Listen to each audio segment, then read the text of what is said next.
Values-focused learning, well, you are in the exact right place today. Did you know the military considers things like empathy and daily reading habits to be actual literal survival tools?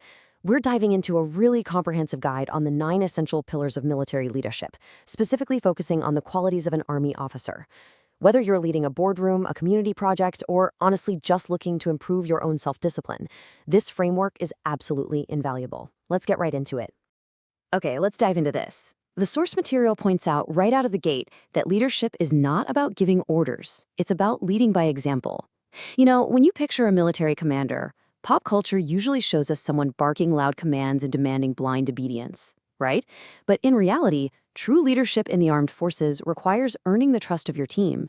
You literally cannot demand trust. You have to demonstrate the behaviors that make you worthy of it. So here is our roadmap for today. We'll systematically cover the burden of command, core character traits, building the team, operational readiness, the SSB assessment, and finally, forging your leadership. Section 1. The burden of command. Before we look at the specific traits, we really have to establish the heavy, real-world mandate placed on military officers. I mean, military leadership isn't just some casual management position. Our source defines it as the ability to inspire, guide, and motivate people to achieve a common goal. Notice that heavy emphasis on taking responsibility and earning trust in both peace and war. An officer is leading soldiers through the most extreme circumstances imaginable. True command demands incredible courage, intense discipline, and unwavering trust. The stakes are literally as high as they get. Section 2. Core character traits. Now, what's really interesting about grouping these 3 internal character traits is how it reveals their direct, real-world impact on building true accountability. The source highlights integrity first. An officer absolutely must be honest, fair, and trustworthy, simply because soldiers will only follow leaders they implicitly trust. Next up is responsibility. A true leader accepts the successes and the failures without ever passing the buck to someone else. And third is self-confidence. Now, this isn't arrogance, actually. It's that quiet assurance that helps a leader remain calm during incredibly difficult situations, which, in turn keeps the entire team focused and motivated. Section 3. Building the team. So military operations are never solo endeavors, and this brilliantly illustrates that traits we so often label as just soft skills in the corporate world are actually essential, hard, tactical tools for forging operational unity. Take empathy. The source stresses that an officer has to understand the problems soldiers face and actively support them. Truly caring for the team's welfare builds deep, deep loyalty. Then we have communication. Listen, if the messaging isn't crystal clear, the mission fails. Everyone needs to understand their specific role. Finally, teamwork. A good leader doesn't just dictate. They listen, they value opinions, and they build a unified front. Section 4. Operational readiness.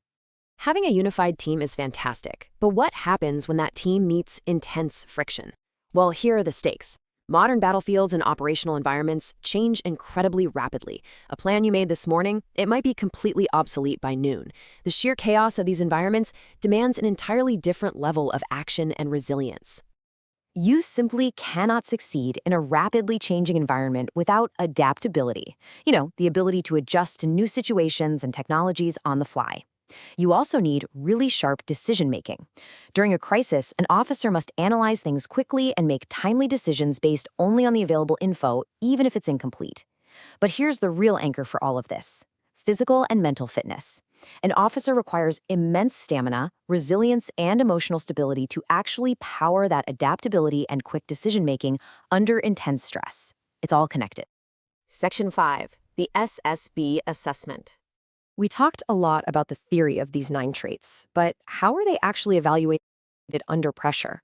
Let's look at how this builds across the Services Selection Board interview process. This process has an insanely high rejection rate, often weeding out over 90% of candidates. The source outlines a truly grueling multi-step gauntlet. It kicks off with psychology tests to understand a candidate's core mindset. Then, step 2, GTO tasks. These are group testing officer tasks, where candidates are thrown into physical, problem-solving scenarios. Step 3 involves group discussions and giving a lecturette, which is basically a short, impromptu speech, really testing that communication and teamwork we talked about earlier. And finally, step 4 is the intense personal interview. So, why is this process so rigorous? Well, the source issues a massive warning here. Assessors are highly trained to ruthlessly separate your memorized answers from your natural behavior. There is absolutely no way you can fake integrity or self-confidence over days of grueling physical and mental tasks. The assessors are observing who you naturally become when you are exhausted, stressed, and forced to work with a team. At the end of the day, authentic behavior is the only thing that matters. Section 6. Forging your leadership. So the crucial point is that military leadership is not developed overnight. It takes deliberate, consistent practice. The source lays out these exact daily habits for continuous self-improvement. Participate in sports to build that teamwork and physical fitness. Volunteer for responsibility so you can practice taking ownership. Work on communicating confidently. Read regularly to expand your adaptability and mental fitness. But most importantly, learn from your practical experiences, both your successes and your failures. As the source concludes, leadership is the absolute foundation of military service. These 9 traits, integrity, responsibility, decision-making, communication, teamwork, self-confidence, empathy, adaptability, and fitness, they build strong teams and ensure the success of every mission.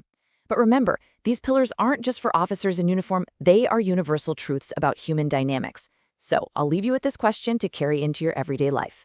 The foundation of service is leadership. How will you lead your team today? Thank you so much for joining me for this explainer, and keep